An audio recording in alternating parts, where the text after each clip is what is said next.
दोस्तों, बद्रीनाथ धाम हिंदू धर्म का वो पवित्र द्वार जहां इंसान अपनी मुक्ति की तलाश में आता है। एक ऐसी जगह है जिसे साक्षात वैकुंठ माना जाता है, जहां सिर्फ और सिर्फ शांति है। लेकिन ये सिर्फ एक आधा सच है। शांति के इस सफेद मुखौटे के पीछे हिमालय का एक ऐसा डार्क और खौफनाक रहस्य दफन है जिसे दुनिया से बहुत ही सावधानी से छिपा कर रखा गया है। उत्तराखंड का जोशीमठ, बद्रीनाथ धाम का प्रवेश द्वार, और यहाँ रात के भयंकर अंधेरे में एक इंसान अपनी इंसानी फितरत भूल चुका है।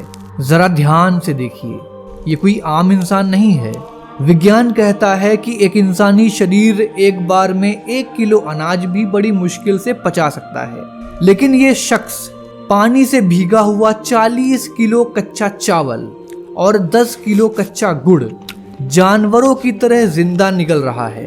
और ये तो सिर्फ शुरुआत है।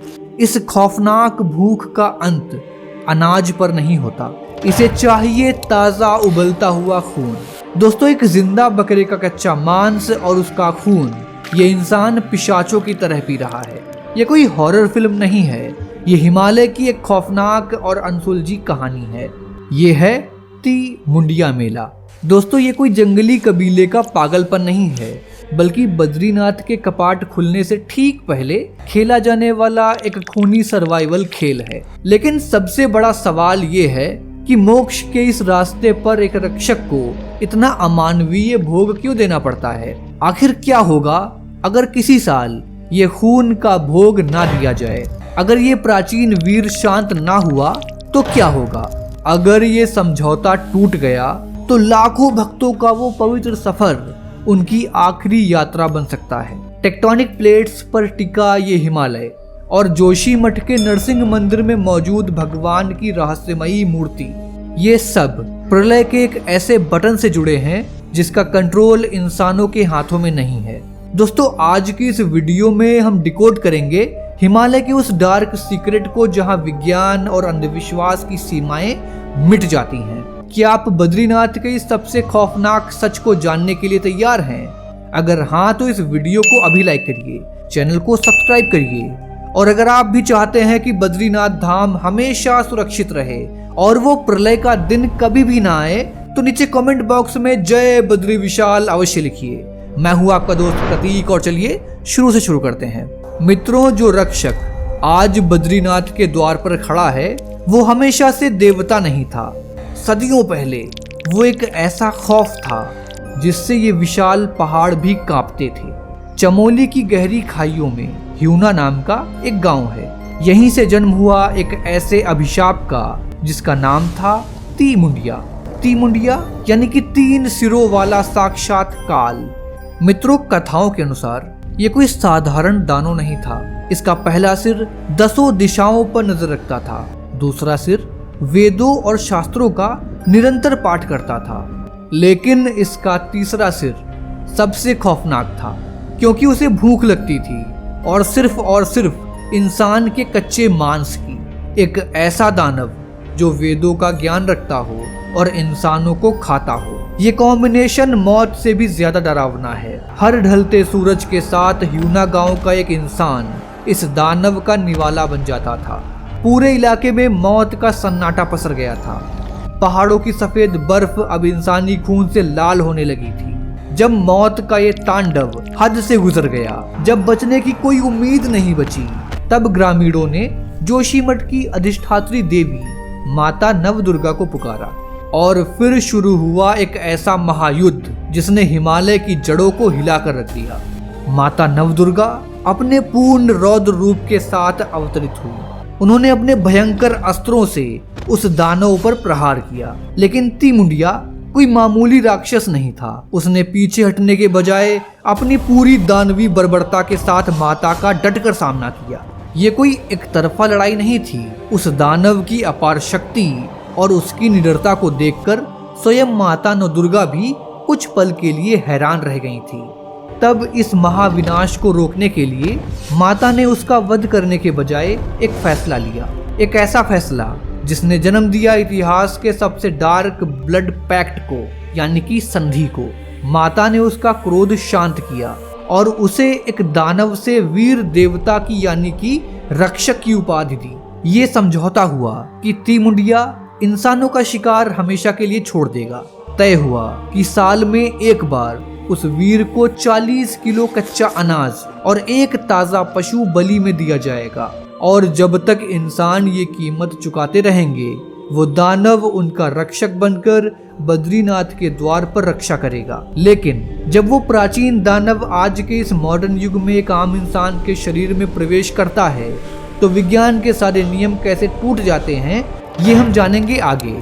एक दानव जो सदियों पहले शांत हो गया था वो हमारी इस भौतिक दुनिया में वापस कैसे आ जाता है। उसे चाहिए एक इंसानी शरीर, एक वेसल। स्थानीय भाषा में इसे पाशवा कहा जाता है। मेले के दिन जोशीमठ का एक आम सा इंसान अचानक अपनी इंसानी चेतना खो देता है। उसके शरीर पर तीमुंडिया वीर का अवतरण होता है। स्थानीय लोगों का मानना है कि उस वक्त वो इंसान नहीं रहता, वो साक्षात उस प्राचीन देवता का भौतिक रूप बन जाता है। लेकिन जब वो प्राचीन शक्ति एक हांड मास के शरीर में प्रवेश करती है तो मेडिकल साइंस के सारे नियम कैसे टूट जाते हैं।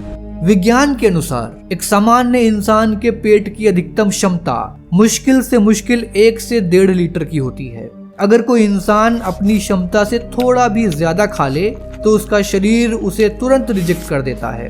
लेकिन जब ये पाशवा तीमुंडिया के प्रभाव में आता है तो वो विज्ञान की हर एक थ्योरी की धज्जियां उड़ा देता है। जरा ये नजारा तो देखिए। ये पाशवा पानी से भीगे हुए 40 किलो कच्चे चावल और 10 किलो कच्चा गुड़ पलक झपकते ही खा जाता है। 40 किलो कच्चा अनाज, एक ऐसा वजन जिसे इंसान अपने हाथों से मुश्किल से उठा पाता है, ये शख्स उसे अपने पेट में डाल रहा है। बड़े बड़े डॉक्टर और मेडिकल एक्सपर्ट्स इस घटना को देखकर सन्न रह जाते हैं, क्योंकि बायोलॉजिकली एक इंसानी शरीर के लिए ऐसा कर पाना 100% असंभव है। दोस्तों, अनाज तो मात्र एक शुरुआत है, असली भूख तो अभी बाकी है। अनुष्ठान जब अपने चरम पर पहुंचता है तब वीर को एक पशु की बलि दी जाती है। पाशवा उस ताजे कटे हुए पशु का कच्चा रक्त पीता है। वो कच्चे मांस को अपने दांतों से फाड़ता है। ये कृत्य इतनी तीव्रता और उग्रता से होता है जिसे देखने वालों की रूह कांप जाती है। ऐसा लगता है कि मानो वो जिंदा पशु को ही नोच कर खा रहा हो। मित्रों, जो अनुष्ठान कभी सिर्फ हिमालय की रहस्यमयी खाइयों तक सीमित था, आज वो हमारे और आपके स्मार्टफोन की स्क्रीन तक पहुंच चुका है। इस अनुष्ठान के विजुअल्स अपने आप में इतने रॉ, डार्क और हाई कंट्रास्ट वाले होते हैं कि आज के डिजिटल युग में सोशल मीडिया एल्गोरिदम इन्हें एक थ्रिलर न्यूज की तरह पेश करता है। तीमुंडिया वीर का वो खूनी मेला वो कोई आम जगह पर नहीं लगता। ये लगता है जोशीमठ के उस प्राचीन नरसिंह मंदिर के प्रांगण में, जिसका इतिहास और जिसका रहस्य इंसानी समझ से बहुत परे है। दोस्तों, 8वीं शताब्दी में आदि गुरु शंकराचार्य द्वारा ये मंदिर स्थापित किया गया था। सर्दियों के 6 महीने भगवान बद्रीनाथ का शीतकालीन निवास ये मंदिर होता है। जब भारी बर्फबारी के कारण बद्रीनाथ के कपाट बंद हो जाते हैं तब भगवान बद्रीनाथ इस मंदिर में विश्राम करते हैं। लेकिन इस मंदिर के गर्भगृह में एक ऐसा महारहस्य दफन है जो बद्रीनाथ के भविष्य और हिमालय के विनाश की उल्टी गिनती कर रहा है। इस मंदिर के अंदर काले शालीग्राम पत्थर से तराशी गई भगवान नरसिंह की एक प्राचीन मूर्ति स्थापित है। ये कोई साधारण मूर्ति नहीं है, ये एक प्राचीन डूम्सडे क्लॉक तरीके से है। जरा ध्यान से देखिए, ये नरसिंह भगवान की बाई भुजा यानी उनका बायां हाथ रहस्यमयी तरीके से गुजरते वक्त के साथ लगातार पतला होता जा रहा है। पत्थर की एक मूर्ति का अपने आप सिकुड़ना विज्ञान के लिए एक बहुत बड़ा सवाल है, लेकिन हमारे पुराणों में इसका जवाब सदियों पहले लिखा गया था। सनत कुमार संहिता की एक डार्क भविष्यवाणी कहती है कि ये भुजा प्रलय का ट्रिगर है। जिस दिन भगवान नरसिंह की ये सुई जितनी पतली हो चुकी भुजा टूट कर गिरेगी, उस दिन इस दुनिया में एक महाविनाशकारी हलचल मचेगी। क्या ये सिर्फ एक डरावनी कहानी है? काश ऐसा ही होता, लेकिन मॉडर्न जियोलॉजी और भूवैज्ञानिकों की चेतावनियां इस पुरानी भविष्यवाणी को एक खौफनाक हकीकत में बदलती जा रही हैं। जिस नर और नारायण पर्वत के बीच से बद्रीनाथ का रास्ता गुजरता है वो हिमालय की सबसे एक्टिव टेक्टोनिक फॉल्ट लाइंस पर टिके हैं। जोशीमठ जो बद्रीनाथ का बेस कैंप है, वो कोई ठोस चट्टान नहीं बल्कि हजारों साल पुराने एक लैंडस्लाइड के मलबे पर बसा है और आज वो जमीन तेजी से नीचे धंस रही है। वैज्ञानिक इसे लैंड सब्सिडेंस कहते हैं और पुराण कहते हैं कि ये भगवान नरसिंह की भुजा टूटने का संकेत है। मित्रों, अगर जोशीमठ की जमीन इसी तरह धंसती रही तो टेक्टोनिक प्लेट्स खिसकेंगी और जिस दिन वो प्लेट्स खिसकी, नर और नारायण पर्वत, वो दोनों पर्वत आपस में एक जोरदार धमाके के साथ टकरा जाएंगे और इसी भयंकर टेक्टोनिक प्रेशर को रोकने के लिए, उस भयंकर दबाव को शांत करने के लिए टिमुंडिया वीर को वो कच्चे खून और मांस का भोग दिया जाता है। ये मेला सिर्फ एक परंपरा नहीं बल्कि इस प्रलयकारी टाइम बॉम्ब को एक साल और पीछे ढकेलने की एक डेस्परेट कोशिश है। लेकिन क्या होगा जब ये दोनों पर्वत हमेशा के लिए आपस में मिल जाएंगे? बद्रीनाथ का क्या होगा? इसका जवाब इतिहास के सबसे बड़े रहस्य में छिपा है। बद्रीनाथ इंसानों के लिए मोक्ष का धाम हो सकता है, लेकिन इन दुर्गम पहाड़ों के लिए ये एक ऐसा रहस्यमयी किला है जिसका दरवाजा एक दानव के हाथों में है। हर साल अप्रैल में बद्रीनाथ यात्रा शुरू होने के ठीक पहले टिमुंडिया वीर को जगाना महज एक रस्म नहीं है, ये एक सर्वाइवल पास है। टिमुंडिया इस पूरे हिमालय इलाके का क्षेत्रपाल है, यानी इस जमीन का असली पहरेदार वही है। मान्यता है कि जब तक इस खौफनाक पहरेदार को ताजे खून और कच्चे अनाज की रिश्वत नहीं मिलती, तब तक वो बद्रीनाथ का रास्ता इंसानों के लिए नहीं खोलता। लेकिन इस खूनी पैक्ट के बावजूद बद्रीनाथ का मौजूदा वजूद अब अपने आखिरी पन्ने गिन रहा है। जैसा कि हमने देखा कि जोशीमठ धंस रहा है और भगवान नरसिंह की वो बाईं भुजा लगातार टूटने की कगार पर आ रही है। जिस दिन वो भुजा गिरेगी और वो दोनों विशाल पर्वत आपस में टकराएंगे, उस दिन इंसान बद्रीनाथ धाम का रास्ता हमेशा के लिए खो देगा। वर्तमान बद्रीनाथ उस महाविनाशकारी मलबे के नीचे हमेशा के लिए दफन हो जाएगा। ये कोई कयास नहीं है बल्कि हमारे पुराणों की एक अटल सच्चाई है। तो क्या उस प्रलय के बाद भगवान विष्णु का वजूद इस धरती से मिट जाएगा? यहीं से शुरू होता है इस कहानी का सबसे बड़ा और सबसे रहस्यमयी अध्याय। सनातन धर्म में हर विनाश के पीछे एक नई शुरुआत छिपी होती है। पुराणों में स्पष्ट लिखा जाता है कि जब वर्तमान बद्रीनाथ धाम का रास्ता बंद हो जाएगा, तब भगवान विष्णु एक नई जगह है, एक नए रूप में प्रकट होंगे और वो जगह है भविष्य बद्री। जोशीमठ से कुछ किलोमीटर दूर घने और दुर्गम जंगलों के बीच छिपी है वो जगह जहां भविष्य का बद्रीनाथ आकार ले रहा है। जरा इस चट्टान को ध्यान से देखिए। यहाँ एक प्राचीन चट्टान से भगवान विष्णु की मूर्ति अपने आप प्राकृतिक रूप से बाहर उभर रही है। ये बात विज्ञान के हर तर्क को शून्य कर देती है। जैसे जैसे जोशीमठ में नरसिंह भगवान की भुजा पतली होती जा रही है, वैसे वैसे इन जंगलों में भविष्य बद्री की ये मूर्ति आकार लेती जा रही है। विनाश और निर्माण का ये कैसा खौफनाक बैलेंस है। ये सब एक धागे से बंधा है। खिसकते पहाड़, टूटती मूर्ति, उभरता हुआ नया भगवान और इन सब के बीच खून पीने वाला वो दानव। लेकिन जरा सोचिए, क्या होगा अगर इस चेन रिएक्शन की सबसे अहम कड़ी यानी कि वो दानव किसी साल शांत ना हो? क्या होगा अगर उसे उसका इंसानी भोग ना मिले? जरा आंखें बंद कीजिए और एक पल के लिए उस खौफनाक मंजर की कल्पना कीजिए। क्या होगा अगर किसी साल जोशीमठ में ये मेला ना ही लगे? क्या होगा अगर उस प्राचीन वीर को उसका ताजा खून और 40 किलो अनाज ना मिले? माता नव दुर्गा और उस दानव के बीच का वो ब्लड पैक्ट बहुत नाजुक है। टिमुंडिया का भूखा रहना कोई आम बात नहीं है।